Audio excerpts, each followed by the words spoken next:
the system of globalization, of unfettered, unregulated corporate capitalism, doesn't work for the ordinary citizen, and that we are seeing ignite popular protest. And I think that's the main reason why Occupy Wall Street began in New York and blazed throughout not just the nation, but the world. What does the Occupy movement lack to become a real politic factor in the U.S.?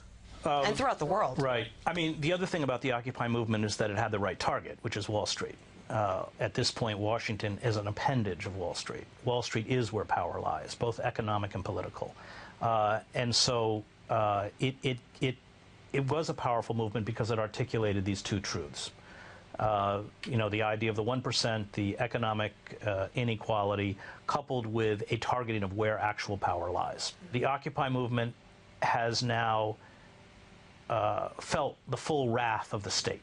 Their encampments have been physically eradicated. Without question, they have been heavily infiltrated.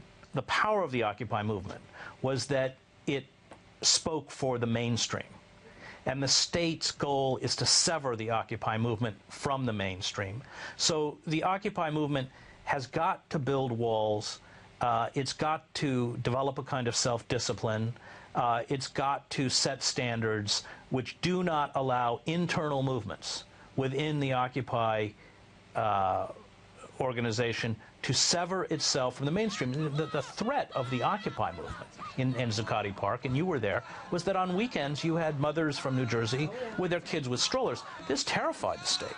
So the Occupy movement, they have to form agreements by which they can operate. And the second thing is that they have to begin to organize around very specific issues. I think if the Occupy movement organizes around raising the minimum wage from $7.25 an hour, which is the federal minimum wage, to $10 an hour, it can galvanize around an issue. 70% of Americans, by the way, support a rise of the minimum wage. In order to keep labor with it, it has to latch onto issues such as the raising the minimum wage that will bring labor out into the street and keep the mainstream, keep it as the kind of vanguard movement of the mainstream. Whether it can do that or not, I don't know. We'll have to see.